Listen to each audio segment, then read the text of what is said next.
오늘 하나님께서 우리에게 주시는 말씀은 고린도후서 4장 1절부터 6절까지 말씀입니다.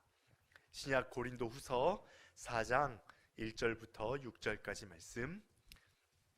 그러므로 우리가 이 직분을 받아 긍휼하심을 입은 대로 낙심하지 아니하고 우리를 전파하는 것이 아니라 오직 그리스도 예수의 주 되신 것과 주 예수를 위하여 우리가 너희의 종된 것을 전파함이라. 아멘. 오늘 우리에게 귀한 말씀 전해주실 경용수 목사님은 총신대학교와 칼민대학교 대학원에서 공부를 하셨습니다. 용인에 있는 한울교회 담임 목사로 섬기고 계십니다. 오늘 전파하는 것이라는 제목으로 말씀 전해주실 때 큰 은혜 받으시기 바랍니다. 우리 목사님 나오실 때 박수로 환영하겠습니다.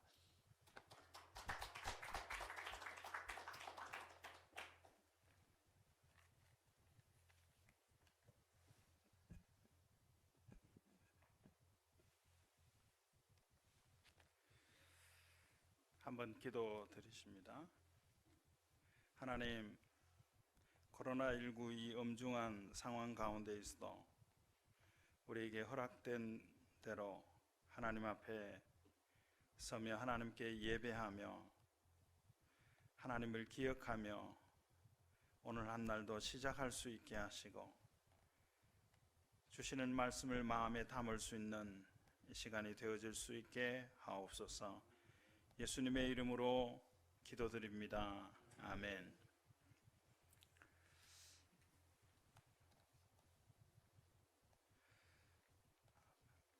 CTS라고 하는 그 철자를 특히 다른 데는 MBC, TBC, 또 CBS 다 가운데 B자가 들어가는데 왜 T자일까? 그걸 인터넷에 와서 한참 검색을 해서 그 T자가 텔레비전인 것을 이제 알게 됐습니다. 방송이라고 하는 것은 전파하는 것이죠. 그래서 오늘 이 말씀을 함께 나누게 됐는데요. 우리는 우리를 전파하는 것이 아니라 두 가지를 전파한다고 말씀했습니다. 한 가지는 오직 그리스도의 예수의 주 되신 그리스도 예수의 주 되신 것을 전파하는 것이다. 방송이라고 하는 것은 어떤 면에서는 일방적인 면이 있죠. 제가 전에는 설교할 때도 설교가 일방적이다라고 하는 생각을 참 많이 했어요. 피드백을 금방금방 받지 못하니까 답답한 면도 있는 거예요. 제대로 알아듣는지, 바로 알아듣는지, 저것을 받아들이는 건지. 그래서 그런 생각을 늘 하면서 설교 준비도 하고 또 설교하는 행위도 하게 되어졌습니다. 전파하는데 무엇을 전파하는가 하면 우리를 전파하는 것이 아니다 그랬어요. 우리가 실수할 수 있는 거, 소홀히 할 수 있는 거, 그것은 우리를 드러내는 일, 나를 드러내는 일들을 하기가 참 쉽습니다. 특히 설교하는 목사들이 그런 경우들이 참 많이 있어요. 목사를 드러내는 거예요. 어떤 분들은 이렇게 설교하시는 분을 제가 본 적이 있어요. 원고도 없이 성경책도 펴지 않은데 창세기 1장 1절부터 계시록 마지막 절까지 필요한 성경 구절을 다 끄집어내서 그것도 보고 하는 게 아니라 외워서 그렇게 설교하는 그런 분을 본 적이 있어요. 그걸 보는 목사님들이 혀를 내두르는 거예요. 어떻게 하면 저렇게 할 수 있을까?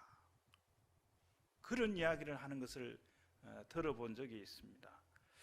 대단하다라고 하는 생각을 하면서도 또 어떤 생각을 했냐면 누구를 드러내고 있는가, 누구를 전하고 있는가라는 생각을 갖게 되면서 설교자인 저의 모습이 이런 식으로 드러나고 있는 것은 아닌가, 이런 생각을 갖게 됐습니다. 드러나야 되고 전해져야 되는 것은 예수 그리스도가 주 되신 것을 전하는 것. 아까 CTS라고 하는 약자를 제가 잠깐 언급했죠. 그 T자 옆에 십자가, 노란색 십자가가 그 마크에 있지 않습니까? 참 그 잘 만들었다는 생각을 했어요. T자가 텔레비전이고 보여주는 것이라고 하면 십자가를 보여주는 방송, 십자가를 보여주는 전파, 예수 그리스도를 보여주는 거예요. 예수 그리스도가 주 되신 것을 보여준다라고 하는 것은 내가 예수 그리스도의 다스림을 받는 삶을 보여주는 것이다라고 생각을 할 수 있겠더라고요. 그래서 예수 그리스도가 주 되신다라고 메가폰을 가지고 외치는 그런 행위가 아니라 예수 그리스도가 나의 주와 그리스도가 되셔서 그가 나를 다스리고 계시고 내가 그의 다스림을 받고 있다라고 하는 것을 뭐 한다고요? 보여주는 겁니다. 이것이 우리 성도들이 해야 되는 일들이고 또 방송을 하는 분들이 해야 되는 일이라고 생각합니다. 보여주고 싶은 거 많죠. 보여줘야 될 것들도 많을 줄 압니다.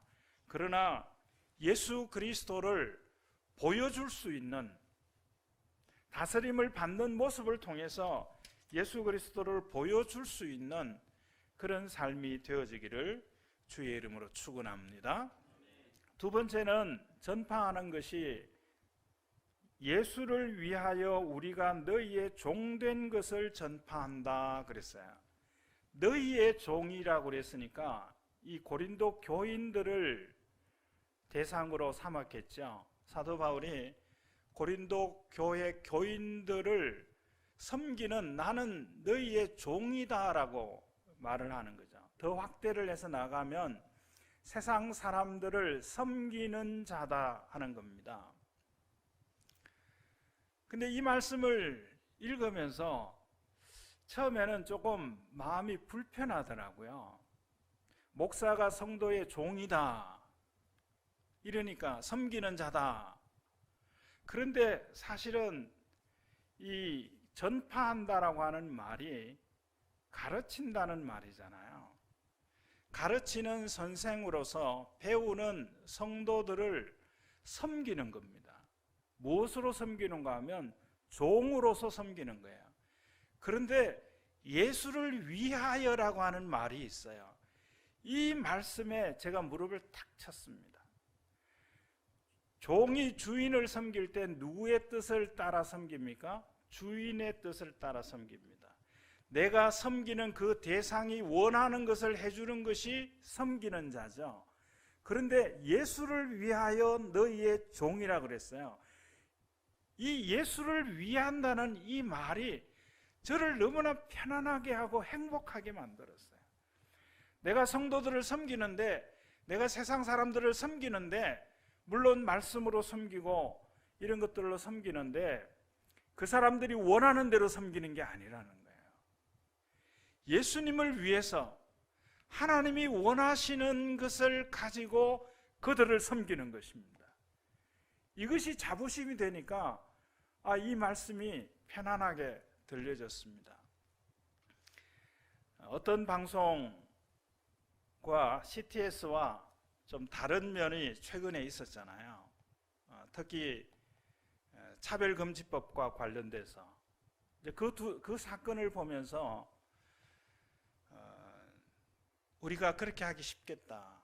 우리가 섬기는 그 대상이 원하는 대로 내 믿음과 신앙과 확신을 이런 거 다 내려놓고 그들이 원하는 대로 섬기는 일을 하는 일들이 쉽겠다, 그런 생각을 갖게 되어집니다.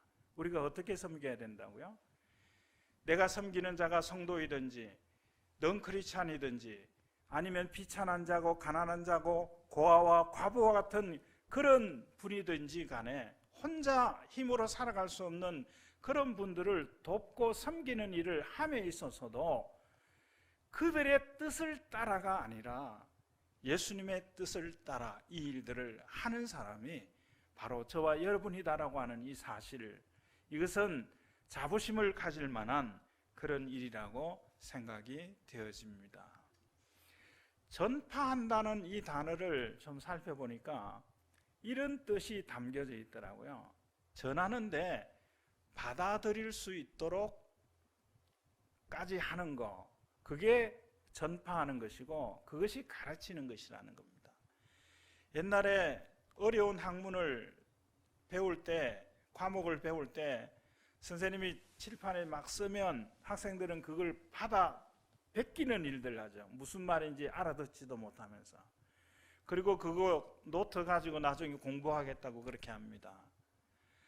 그런데 그것은 가르침의 좋은 모습은 아니라는 거예요. 가르치는 것은 이해할 수 있도록, 받아들일 수 있도록까지 해야 그 가르침이 제대로 되어진다라고 한다면 이 보여주는 일들은 정말 필요한 일이라고 생각이 되어져요.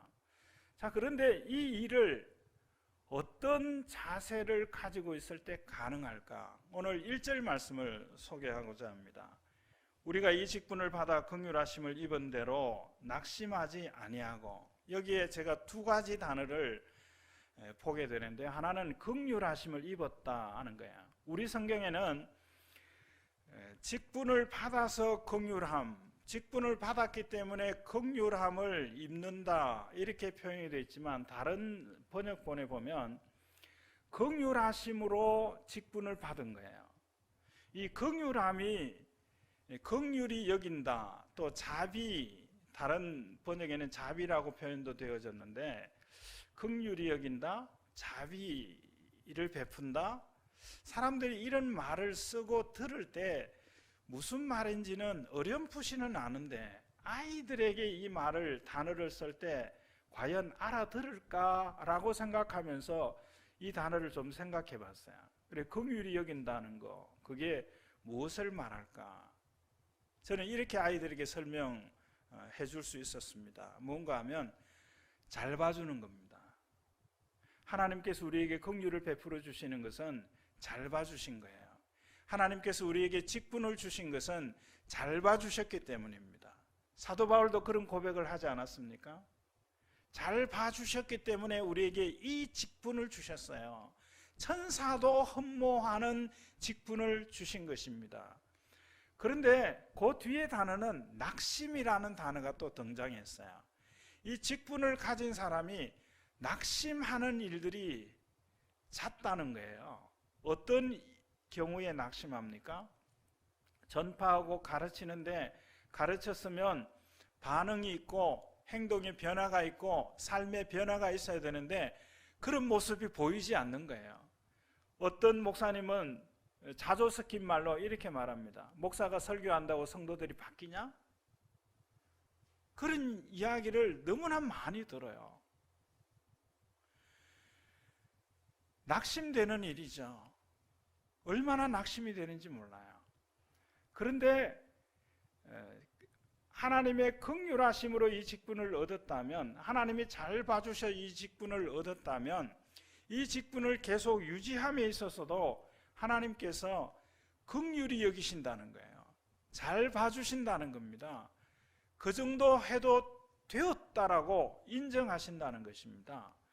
전파하는 것도 마찬가지입니다. 가르치는 것도 마찬가지입니다.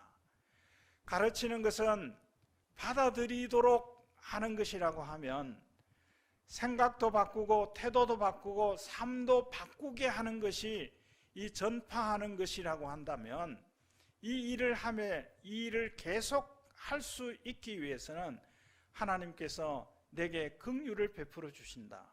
하나님께서 나의 일을 잘 봐주신다, 좋게 봐주신다, 좋게 평가해 주신다라고 하는 이 사실, 이것이 우리로 하여금 낙심하지 않도록 2단계가 되고 2.5단계가 되면서, 2.5단계면 적어도 방송하면서 20명은 예배 드릴 수 있잖아요. 그런데 2.5단계 되니까 교회를 오지 않아요. 벌써 저희는 3주 전부터 출석 수가 15%밖에 안 돼요. 그런데 그 상황을 보고 저희는 1부와 2부와 이렇게 예배를 드리는데 7명, 8명 이렇게 앉아 있는 거예요. 그리고 그 상황이 머리는 이해가 되는데 몸이 멘붕이 온 거예요. 멘붕이. 일주일 동안 해야 될 일을 제대로 못하는, 지난주도 그렇게 보냈어요. 근데 3단계 되면 혼자 설교해야 된다고 그러니까 이거는 못 견딜 것 같아요. 낙심하게 되는 것이죠. 이것을 이길 수 있는 방법이 하나님의 긍휼하심입니다. 하나님이 잘 봐주시는 거예요. 하나님이 좋게 봐주시는 것입니다. 우리가 가지고 있는 영향력을 가지고 우리에게 맡겨진 직임을 감당하는데, 특별히 나를 전파하는 것이 아니라, 나를 가르치는 것이 아니라, 나를 주장하는 것이 아니라 예수 그리스도가 주 되신 것, 내가 예수 그리스도의 다스림을 받는 삶을 보여줄 뿐만 아니라 또 사람들을 섬김에 있어서도 그 사람들의 뜻을 따라 섬기는 게 아니라 예수님의 뜻을 따라, 예수님을 위해서 사람들을 섬기는 일이라고 하는 이 사실, 또 이 일들은 내 힘으로 할 수 있는 일이 아니고 하나님의 긍휼이 여기심으로 말미암아 가능한 일이다라고 하는 말씀이, 이 말씀을 통해서 들려지니까 제가 힐링이 되는 거예요. 그래서 만약에 혼자 설교해야 되는 그런 상황이 온다고 하더라도, 어떤 경우입니까? 아내도 못 들어오는 상황이잖아요. 가족도 못 들어오는 그런 상황이잖아요. 그런 상황 가운데서 설교하는 그런 일들이 오게 된다고 할지라도 하나님의 긍휼하심으로 이 직을 맡았고 하나님의 긍휼하심을 가지고 이 직을 행할 수 있다라고 하는 사실을 생각할 때에 위로가 됐습니다. 저를 위로하신 하나님께서 여러분들도 위로하실 수 있게 되기를 주의 이름으로 축원합니다. 하나님 감사합니다. 우리의 전하는 것이 예수 그리스도 주 되신 것을 전하는 것이라고 하는데, 예수님을 보여주는, 예수님의 다스리는 삶을 보여주는 저희들이 되게 하여 주시옵소서. 우리가 사람들을 섬기는 일들을 하는데 사람들의 뜻을 따라 하는 것이 아니라 예수님을 위해서 하나님의 뜻을 따라 이 일들을 행할 수 있게 하옵소서. 이렇게 할 수 있는 이유는, 낙심하지 않고 이렇게 할 수 있는 이유는 하나님께서 우리를 긍휼히 여기셔서 이 직분을 맡기시고 감당케 해 주신 것이기 때문에 가능하다라고 하는 이 말씀으로 위로받고 힘을 얻는 저희들이 되게 하여 주시옵소서. 지금은 부활이요 생명이신 우리 구주 예수 그리스도의 은혜와 하나님 아버지의 다함이 없는 사랑하심과 성령님의 감동, 감화, 교통, 충만하심이 CTS 기독교 텔레비전 방송, 예수 그리스도를 보여주는 이 방송 위에와 직원들과 이 방송국을 위하여 기도하고 후원하는 모든 교회들 위해 방송되는 모든 내용들을 들으며 예수 그리스도의 다스림을 받는 모든 사람들 위해 이제로부터 영원히 함께 계실지어다. 아멘.